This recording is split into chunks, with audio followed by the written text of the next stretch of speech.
let's talk rookie quarterbacks. It's been rough so far. Start with Caleb Williams. What have you seen? Like, high level, what are you seeing with the rookie quarterbacks? And then we can maybe go player by player.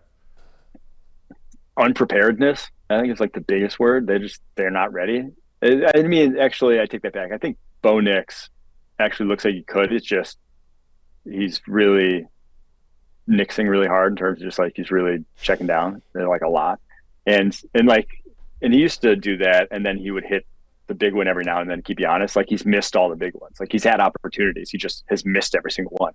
Unfortunately, he had one this past week, but like there have been those, and he's just missed them. But I think he can play going forward. But I think the other two are like they're going to get themselves killed, truthfully, and they're not in situations that are conducive to that. But you're just risking bad habits with these guys. You're risking sort of, when you're health set play, when you're getting hit as much as they did. And I was like counting up the hits, and it was like, I think with Caleb, it was 15.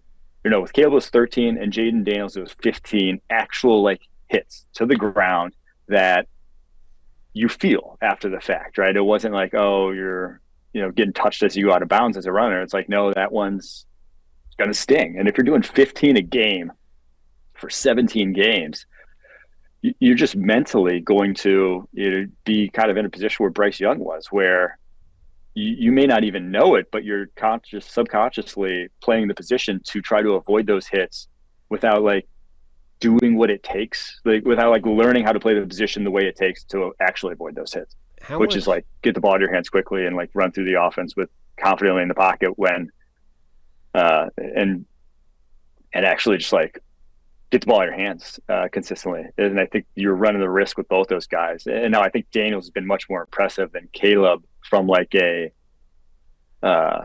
just doing that at sometimes, like actually like getting the ball out and looking comfortable doing so, but he's still, breaking the pocket to run as opposed to breaking the pocket to still be a quarterback, or like dropping his eyes to moving in the pocket to still be a quarterback as opposed to moving his eyes to run. And Caleb, you're just, I don't know. I mean, it's like what Bryce Young looked like last year through week 1 and 2. And now obviously not putting Bryce Young's career on him. Things can change, but that's a bad start. That's not where you want to be mentally. And I just don't think you need to. There's no use at this point. If I've seen what I've seen from him this first 2 weeks, yeah, benching him's a tough pill to swallow, but I don't think he's developing good habits, right? It's like he's not getting better at the things we said he needed to get better on from USC to the NFL. He's probably getting worse at it. You think he's going to feel comfortable getting to his third read in a progression at any point during his rookie season? I don't think so, from what he's gone through. So unfortunately, I think they're running the risk of some bad habits when you just don't need to subject a guy to that objectively. How much do you think that the struggles of the young quarterbacks right now are a product of defenses fighting back, defenses having the ascendancy right now, the offense generally being down, or how much are they causing that? Like how much of all these numbers of touchdowns, explosives, blah, blah, everything being down, how much of that is because Caleb Williams and Jayden Daniels and Bo Nix and Bryce Young and the other young quarterbacks?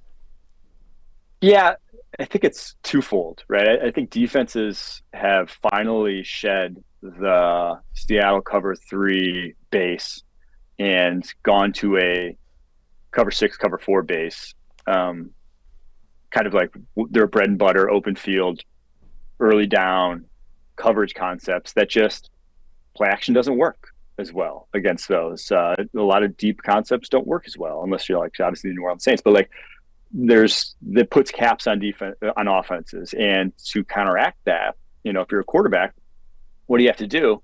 You have to be able to live in the let's gain 8 yards every play world. You have to be able to take those consistently and be accurate and not not hold out for the big plays and take the big sacks that I think a lot of teams are. And that's why the other part of that is sim pressures and the rise of these complex blitz packages, or sim pressure's not even blitz, it's 4 guys coming, but like offensive lines are being brought to their knees by these things. Like the no preseason, first time seeing all these exotic looks that everyone nowadays is running. Whereas like a decade ago, the Mike Zimmer double A gap was the pinnacle of exotic blitz packages. Right now, if you don't have a double A gap in your pressure looks, you're a fish at the NFL level as a defense coordinator, and that was like only one guy running it. So I think we've seen that evolution, and so it's just tough as a rookie quarterback. You've never seen some of this stuff before, and so you're under pressure more than you've ever been before, and that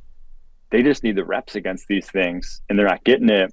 And we know all the guys that were so seasoned and had seen all these and could just go pick you apart down the football field when they saw that and knew where exactly to go when they saw these blitzes coming. They're all in the league now, or they have Achilles injuries that they're coming back from. So yeah, I do think it's kind of a twofold in that defenses have more answers, but then also the complete old guard left, and we just have a bunch of quarterbacks who have never really seen this stuff trying to play against them.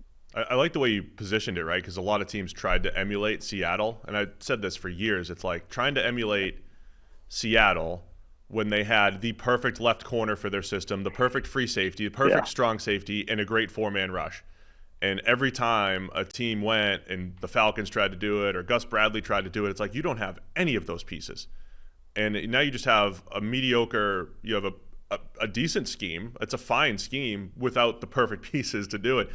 It is funny because, again, as you talk through it, the pressure schemes and all this stuff, it's less player-driven, right? So now you've got defenses that you can hide corners when you're playing more cover 4, cover 6 the way they are. You can hide the inability to rush the passer by using sim pressures. So now it does maybe even the playing field for defenses around the league as we're talking through this. I was getting nervous for Caleb every time the Texans put 5 or 6 men on the line of scrimmage. Like, I was just like, this is bad. Like, I don't think the line's going to unpack it. I don't think he's going to decipher it. So your point is he doesn't look ready. I think his accuracy looks completely off, but that's all connected, right? You're talking footwork, you're talking comfort, you're talking confidence. All that stuff's tied together. Yeah, when a quarterback who objectively had no accuracy concerns coming out of USC, I don't think you talked to anyone and they ever mentioned his accuracy as like, we'll see how that is. When he's missing throws, well, what does that tell you? There's something up here if a guy's doing that. That's like not there. And so that's what we saw from Bryce. Like, Bryce Young is on the move, missing throws that like everyone coming out of Alabama is like, this guy on the move doesn't miss. He is just like as good as it gets. People are calling, he's like Mahomes on the move. When that's the case, it's like it's between the ears. It's no longer a physical thing that you're worrying about. You're worrying about this guy is not there mentally. And you can forgive week 1. He's juiced up. Obviously comes out the gate and he just like overthrows 2 deep balls by like 10 yards. But that wasn't the case this past week, and it's still there. The inaccuracies. It's like, man, I think I said this on the show earlier today. If you polled fan bases of all the teams that drafted a rookie quarterback in round 1, the ones that are the happiest are the ones that aren't playing, right? It's probably the Falcons, it's probably the Vikings, and it's probably the Patriots. Those are the fan bases that are probably the happiest right now, looking at their quarterback situation and what they have. Is this the first time that there's probably a definitive answer to whether you should start the rookie quarterback from week 1? Like, this has always been we never know, the debate. You can fudge the numbers either way. Right now, it looks like you should not be putting rookie quarterbacks out there based off the current landscape. Well, it used to be. I mean, like, I actually think we went through a period where like 2011, like Newton Luck was like when it was really like, okay, every first overall pick has to start, right? When you went back-to-back years and they looked as good as they did with Cam Newton, Andrew Luck, RG3, after that, the consensus became these guys have to play right away. Whereas before that, Carson Palmer was the number 1 overall pick and sat a year on the bench. Eli Manning was a Manning, right? Was hyped as he was and spent half a season on the bench or whatever. So that used to be the general consensus, was let this guy sit. And what we just saw with Bryce Young and the laughingstock that the Panthers became, and what we're seeing now with Caleb, I think you'll see that pendulum swing violently back the other way, because, not every single guy, but like how many guys got that red shirt or got that grace at the beginning of their careers, whether it's Mahomes, whether it's Jordan Love, whether it's Lamar Jackson, whether it's Jalen Hurts, whether it's Aaron Rodgers, whether it's, so many names throughout the list that, like, when they have no pressure as a rookie to start with this 4-month off season, that's the shortest and weirdest off season of their entire lives, when they're not asked to do it, well, it turns out they look a lot more comfortable out the gate and don't develop as many bad habits. So Yeah, I think the pendulum's going to swing pretty violently if this is what we see from Caleb Williams all year long. What did you make of the report that the Patriots are giving Drake May 30% of the first team reps when the standard is 5%, right? So they're actually developing him at practice, not putting him into games. There's been some people have complimented this approach, some people have criticized it. Where do you stand on how the Patriots are handling that? Obviously, I'm going to compliment that approach. It's you guys preach long-term team building. I preach long-term team building. That's what long-term team building looks like. It looks like you can say to your team, Jacoby's our guy this year. Drake, everyone has some sense to them. They're not thinking that you drafted a guy number 3 overall and that this is like a real quarterback competition long term, that Jacoby can win this job. It's like, no, it's Drake's. It at the end of the day is Drake's job. And yeah, you're trying everything you can to win this year, but like Drake is the guy that gives you the best chance to win a Super Bowl. Let's just call it what it is. So yeah, I think if your messaging is on point in the locker room, I don't see any guy in that locker room grumbling about that. And I think it's exactly what I would do if I was running an NFL franchise.